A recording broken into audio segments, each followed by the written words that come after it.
আল্লাহু আকবার। বাংলাদেশের দুটো বড় বড় দল এই আল্লাহু আকবার কওয়ার পারে না। আমরা দেখছি বিএনপি আওয়ামী লীগের মধ্যে আল্লাহু আকবার স্লোগান কোনোদিনও হয় না। এ কথা মান না কেন? আওয়ামী লীগের কোন মিছিলে কেউ যদি বলে লিল্লাহে তাকবীর, সাথে সাথে ওর নাম কেটে দিবি। আমাদের দল তো তকবীর নেই। তকবীর হচ্ছে রব্বাকা ফাকাব্বির, রব্বাকা ফাকাব্বির। হে রাসূল, আপনি আল্লাহর বড়ত্ব প্রচার করেন। যারা আল্লাহ নবীর দল করবে তারাই কেবল তকবীর দিবে। জোরে জোরে কথা ঠিক কি না? আপনারা কার দল করেন? তো তাহলে কোরআনের আয়াত বক্তা যখন শেষ করে তখন কি মুখ বন্ধ করে থাকেন? রে জবান খোলা বলা লাগবে আল্লাহু আকবার। পারবেন না? লিল্লাহি তাকবীর। যদি এইবার কোরআন তেলাওয়াত করে আল্লাহু আকবার না কর, মরার আগে আল্লাহ জবান বন্ধ করে দিবি। সব বলবে হাত চলতেছে, চোখ চলতেছে, পাও চলতেছে, কিন্তু জবান বন্ধ। জবান বন্ধ। পারে লোকটার জবান নাই, বুঝবেন এই শালা তাকবীর দেয়নি। কারণ মরার আগে আল্লাহ জবান বন্ধ করে এই জন্যই দিয়েছে। রাসূল বলেছেন কোন ব্যক্তি সারা জীবন যদি পাপ করে আর মরার সময় কলমা কইতে কইতে যদি মারা যায়, এক কলেমার ওসিলায় আল্লাহ তার জীবনের সব গুনাহ মাফ করে দেয়। তা আপনারা কি মরার সময় কলমা কবার চান? তাহলে জবান খোলেন বাপজান। ওমর ফারুক বলতেছেন, মা আমার কোনো চামচা নেই, কারণ চামচা পালার মতন টাকা আমার হাতে নেই। যেই নেতার টাকা বেশি ওই নেতার চামচা বেশি। জোরে কোন কি বেশি? ওমর ফারুক অর্ধ পৃথিবীর খলিফা থাকা অবস্থায় জুমার দিনে মসজিদে খুতবা দিবেন। জুমার দিনে মসজিদে যখন খুতবা দিবেন, এমন সময় মাঝখান থেকে এক সাহাবী দাঁড়িয়ে বলতেছে, আমিরুল মুমিনিন, আপনার খুতবা আমরা শুনবো না। ওমর ফারুক বললেন, আমার অপরাধ কি? ওই সাহাবী বলতেছেন, আপনার অপরাধ হলো আমাদেরকে খাটো পাঞ্জাবি দিয়ে আপনি লম্বা জুব্বা পরে খুতবা দিচ্ছেন। আমাদেরকে খাটো পাঞ্জাবি দিয়া আপনি লম্বা জুব্বা কোথায় পাইলেন? যতক্ষণ লম্বা জুব্বার কাহিনী না বলবেন ততক্ষণ আপনার খুতবা আমরা শুনবো। অর্ধ পৃথিবীর খলিফার খুতবা মানে বক্তব্য আটকে দিছে। এখন যদি কোনো নেতার গায়ে সুন্দর বিদেশি কাপড় থাকে আর একটা সাধারণ লোক যদি খালি গায়ে থাকে, করে নেতা আপনার গায়ে কোটি কোটি লাখ লাখ টাকার কাপড় আর আমার গাও খালি, আমার গাও খালি কেন? আগে এই ব্যাখ্যা দিয়ে আপনি ওয়াজ করেন। নেতা পুলিশ টুলিশ দেখে ধর ধর। অর্ধ পৃথিবীর খলিফা ওমরের খুতবা আটকে দিছে। কি মনে করতেছেন? ওমর ফারুক ছোট বাচ্চার মতন কান্দে। এমন সময় আব্দুল্লাহ ইবনে ওমর বাবার পাশে দাঁড়ায় বলে, রে নবীর সাহাবীরা, তোমরা খাটো পাঞ্জাবি হলেও তো নতুন কাপড় পরে এসেছো, কিন্তু আমার পরনে দেখো নতুন কোনো কাপড় নেই। সব সাহাবী বলতেছে, আব্দুল্লাহ, বাইতুল মাল থেকে সবারকে একটা করে পাঞ্জাবি দেওয়া হয়েছে, তুমি জুমার দিনে পুরাতন পাঞ্জাবি পরে কেন আইছো? আব্দুল্লাহ বলতেছে, আমি নতুন কেমনে পরবো? আমার নতুন পাঞ্জাবি বাবার জুব্বার মধ্যে একত্র হয়ে বাবা লম্বা জুব্বা বানায়া সেই জুব্বা পরে খুতবা দিবার চায়। সঙ্গে সঙ্গে সমস্ত সাহাবীরা কান্দের বলে, আল্লাহ, তোমার কোরআন দিয়ে যখন রাষ্ট্র চলবে তখন এমন ভালো মানুষ মুসলমানদের নেতা হয়। আপনার সুবহানাল্লাহও কবার চাচ্ছেন না বাবা? ওমর ফারুক বললেন, মা মা তুমি আজকে 6 দিন হলে আমারে খুঁজতেছো, আমারে খোঁজার কারণ কি? আমারই দরকার ছিল তোমাকে খুঁজে বের করা, কিন্তু তুমি আমারে খুঁজেছো আজকে 6 দিন হলে, এই যে খুঁজতেছো তোমার খোঁজার কারণ কি? মেয়েটা বলতেছে, আমিরুল মুমিনিন, আমি একজন দুঃখী নারী। আমার জীবনের সবচাইতে বড় দুঃখ হলো আমি 6 বছর বয়সে ঈমান গ্রহণ করেছি। শুধু ঈমান গ্রহণ করার অপরাধে আমি 12 বছর বন্দি জীবন কাটাইছি। অপরাধের মাত্রাটা শোনেন। অপরাধ কি? চুরি। এই ধরে কোন অপরাধ কি? চুরি। অপরাধ কি? শুধু ঈমান গ্রহণ করাই আমার অপরাধ। আজকে বাংলাদেশে অনেক চোর ডাকাত মুক্ত বাতাসে ঘুরতেছে। জোরে কোন কথা ঠিক কি না? অনেক ভালো মানুষ জেলখানার মধ্যে। অপরাধ কি? জয়ঘোড়ার থেকে একজন আমার মোবাইল করে, হুজুর কেমন আছেন? আমি কইলাম আলহামদুলিল্লাহ, তোমার খবর কি? কয় নাউজুবিল্লাহ। আমি কইলাম নাউজুবিল্লাহ কেন? বলে হুজুর আজান দিচ্ছে, আকামত দিচ্ছে, ইমাম নাই। না আজান দাও, আকামত দাও, ইমাম নাই কেন? বলে ইমামকে পুলিশ খুঁজতেছে হুজুর। ইমাম যে কোন জায়গাত লুকাছে, আজ কয়েকদিন হলো মসজিদে ইমাম নাই। আমি মুয়াজ্জিনকে কইলাম ইমামকে পুলিশ খোঁজে, ইমামের অপরাধ কি? মুয়াজ্জিন কয় আমি তো জানি না। তো তদন্ত করে দেখো অপরাধ কি। 2 দিন পরে মুয়াজ্জিন আমাকে মোবাইল করে বলে হুজুর ইমামের মারাত্মক দোষ আছে। আরে সে মারাত্মক দোষটা কি?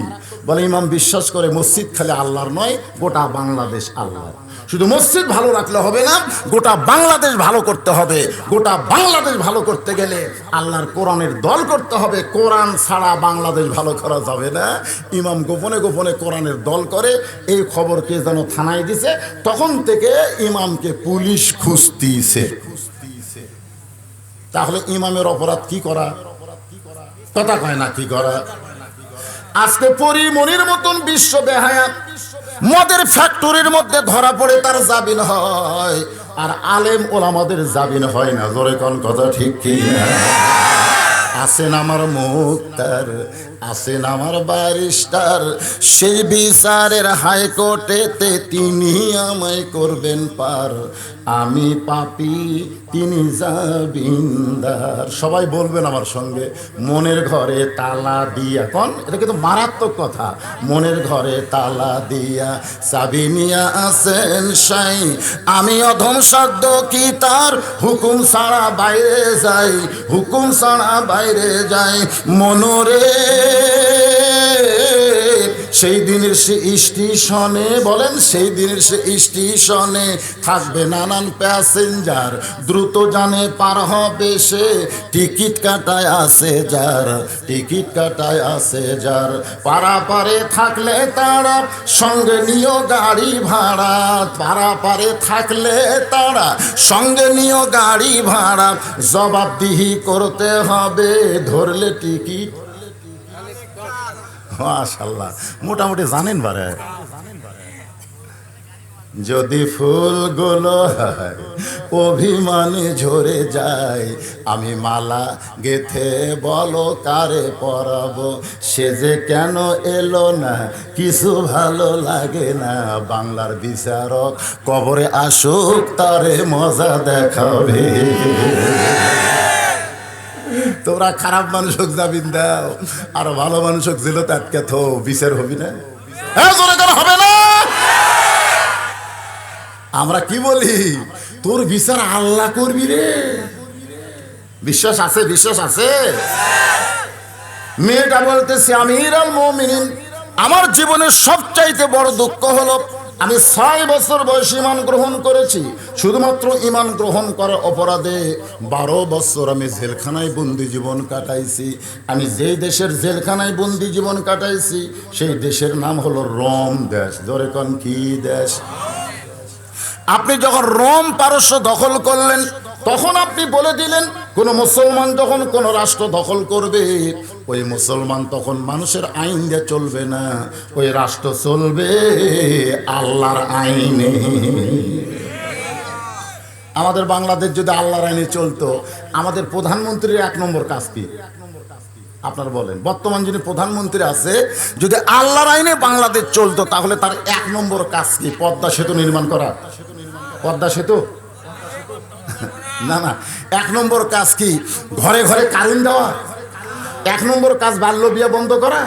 এগুলো একটাও 1 নম্বর কাজ না। আল্লাহ বলেছে আল্লাযীনা ইম্মাক্কান্নাহুম ফিল আরদ, মুসলমানের মধ্যে কাউকে যখন জমিনে ক্ষমতা দেওয়া হবে, তার 1 নম্বর কাজ হচ্ছে আকামুস সালাত, নামাজ কায়েম করা। জোরে কোন কথা ঠিক কি না?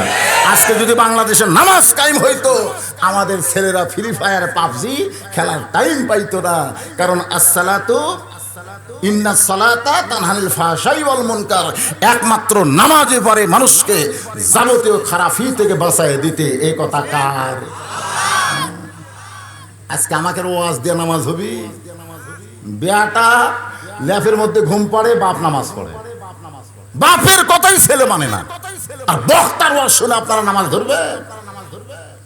হুজুর আমাকে এলাকার ছেলেরা নামাজ পড়ে না, ভালো ওয়াজ করবেন। ভালো ওয়াজ আমার না, প্রধানমন্ত্রীর করা লাগবে। যখন কথা ঠিক কি না? আমি মৌলানা, আমার খালি ওয়াজ আছে, আমার হাতে ক্ষমতা আছে, আর প্রধানমন্ত্রীর কাছে ওয়াজও আছে, ক্ষমতাও আছে।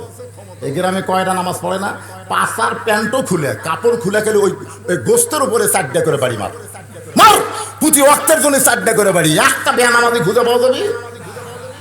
কিন্তু আমার ওয়াজ আছে, বাড়ি মারার ক্ষমতা নাই। তো একটু মনোযোগ দিয়ে কথাগুলো শুনবেন। মেয়েটা বলতেছে আমিরুল মুমিনিন, এই যে মাঝখান যারা হাঁটে কেন, আপনারা এই হাঁটাটা বন্ধ করে পারবেন না? হ্যাঁ, এ পারবেন না?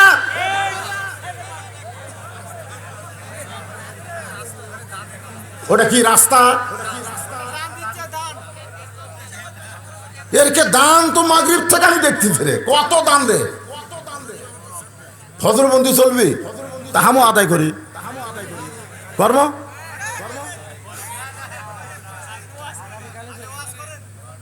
মাশাআল্লাহ, আসলে সেই জন্যই তো এত সুন্দর মাদ্রাসা গড়ে উঠছে, একসঙ্গে 15টা হাফেজ। আমি তো আশেপাশে এই বছর দেখছি 2টে 3টে 4টে, মানে করোনার কারণে হাফেজ হয়নি। আর এই জায়গায় 15 জন হাফেজ, লিল্লাহি তাকবীর। মাশাআল্লাহ, এমনি নাম হচ্ছে দুর্লভপুর। আমাকে এলাকায় কি কয়, দুর্লভ জিনিসটা দুর্লভ হয়ে গেছে, মানে সহজ আর পাওয়া যাচ্ছে না। আর এই জায়গাটা হচ্ছে দুর্লভপুর, যেটা পাওয়া যায় না সেটা পুর, মানে কি খনি। এখানে আল্লাহর কোরআনের খনি চালু হয়েছে, সুবহানাল্লাহ কর না কেন? মাশাআল্লাহ, আল্লাহর কোরআনের খনি রে। সেই কোরআন কেমন সুন্দর, এইটা বোঝানোর জন্য বলতেছি, একটু খেয়াল করে শোনার দরকার আছে না? খালি কোরআন শুনবেন, কোরআনের মাদ্রাসায় দান করবেন, কিন্তু কোরআন যে কেমন ভাইজান, এটা এখনো বাংলার মুসলমান বুঝতে পারলো না, জানতে পারলো না। আজকে সেই কোরআনকে আপনাদের সামনে উপস্থাপন করতেছি। কোরআনকে কি একটু দেখার দরকার আছে না? নাই যেরকম আছে না। মেয়েটা বলতেছে আমিরুল মুমিনিন, রোম পারস্যের দরজা আপনি জেলখানার দরজা খুলে দিলেন, কারণ কোরআন দিয়ে যখন রাষ্ট্র চলবে তখন জেলখানার কোনো দরকার হবে, কারণ কোরআনের অ্যাকশন হলো ডাইরেক্ট অ্যাকশন। যেরকম কি অ্যাকশন? আর আমাদের বিচারকের অ্যাকশন খালি টাকা থাকলে টাইম পিটিশন। যেরকম কি পিটিশন? তুই গরিব কয়দিন ঢাকার যাব, জজ কোর্টের কেস নিয়ে গেছে হাইকোর্ট, এখন গরিব কেস করছে হাইকোর্টত যায়, ওই আগে টাইম পিটিশন করছে, গরিব গেছে আজকে হবে না, আজকে হবে না, গরিব সব শেষ। 1 বিঘা জমির জন্য কেস করছে, এখন 6 বিঘা বেচা লাগবে, দরকার নেই।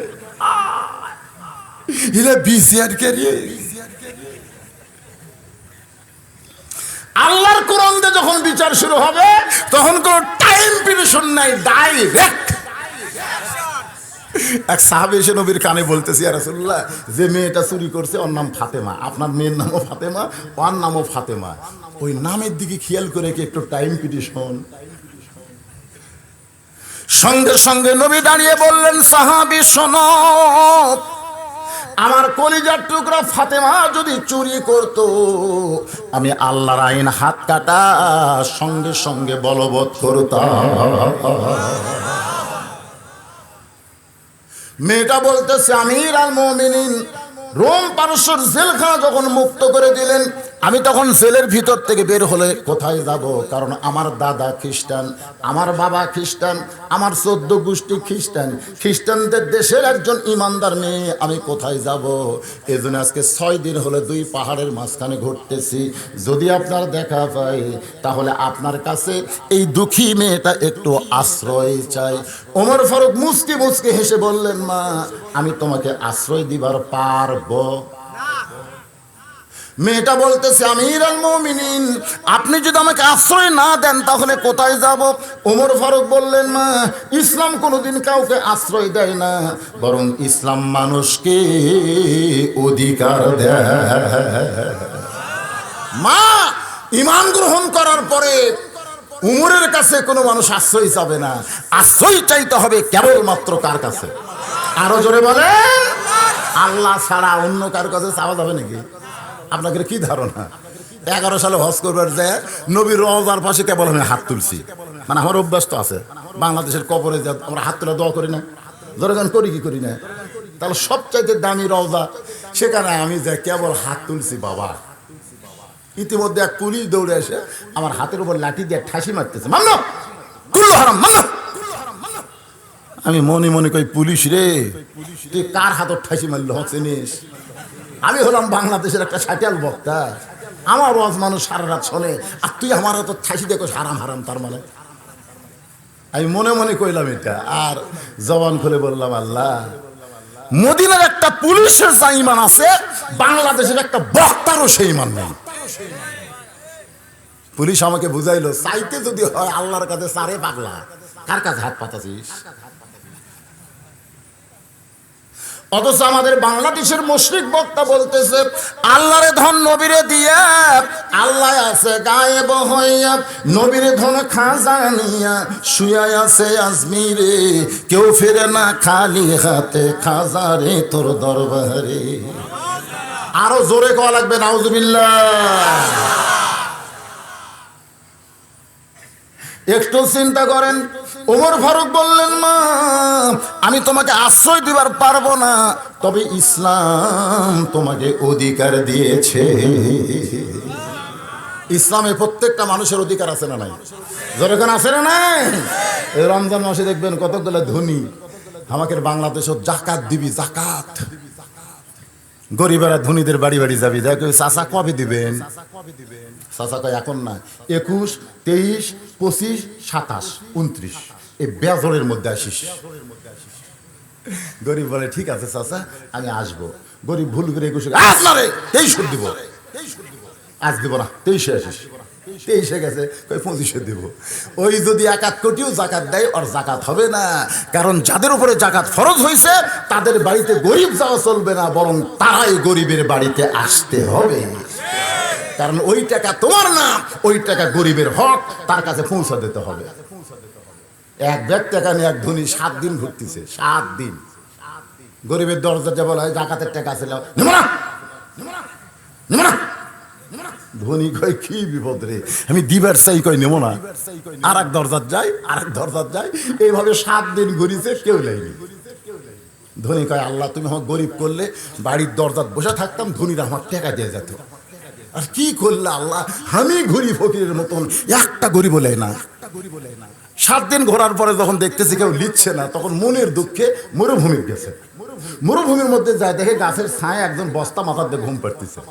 বিয়া গেল, মনে করছে আল্লাহ পাইছি রে, এক ব্যাগের টাকা সব দেবো, এই মনে করে সালাম দিছে, আসসালামু আলাইকুম। বস্তালা লাভ টাকা, আলহামদুলিল্লাহ। বিয়া গেল, ভাই আপনি সালামের উত্তর জানেন না? ওয়ালাইকুম আসসালাম না বলে আলহামদুলিল্লাহ খেন। বলতেছে, এক বস্তার টাকা লিয়া 15 দিন ঘুরতেছে, একটা গরিব পাইনি, তো গরিব মনে করে আল্লাহ শুকর আদায় করছি। আমি ঘুরি 7 দিন, আপনি ঘোরেন 15 দিন, তাহলে গরিব কোথায়? দুইজন নামাজ পড়ে আল্লাহর কাছে বলতেছে, আল্লাহ, আমরা ধনীরা বড় বিপদে পড়ছি, গরিব কোথায় গেল আল্লাহ? আল্লাহ এদের অন্তরে ইলহাম করে জানায় দেয়, যখন সুদ ভিত্তিক অর্থনীতিকে মানুষ কবর দিয়ে যাকাত ভিত্তিক অর্থনীতি চালু করবে, ওই দেশের জন্য আল্লাহ রহমত বরকতের দরজা খুলে দিবে, ওই দেশের কোনো গরিব থাকবে না। আমাকে দেশে জাকাতের হিসাব হয় না, সুদের হিসাব হয়। এই খেলা হা করে ঘুম পাড়তেছে, বারা এরা কি রে? না না না, আমার ও আছে, আমার সামনে বসে ঘুম পাড়ছে, এরকম লোক দেখিনি ভাই। না, যদি ঘুম ধরে আপনারা কোন মনাজাত করে দেবো, অসুবিধা আছে? চিন্তা করে দেখেন, আমাদের বাংলাদেশে জাকাতের হিসাব হয় না, সুদের হিসাব হয়। সুদের হিসাব করতেছেন 1 টাকা 36 বার মায়ের সাথে, 1 টাকা 36 বার, 100 টাকা 3600 বার, 1000 টাকা 36,000 বার নিজের মায়ের সাথে জিনা করার গুনাহ হলো। পৃথিবীর এমন কোন পতিতা নাই যে সুদ খানে আলার মতন গুনাহ করে। জোরে কোন কথা ঠিক কিনা? যারা দেহ ব্যবসা করে তারা তো দেখে শোনা করে, বাপ ভাইয়ের সাথে করে না। আর এই শালাদের সুদ খায়, নিজের মায়ের সাথে জিনা করার গুনাহ করে।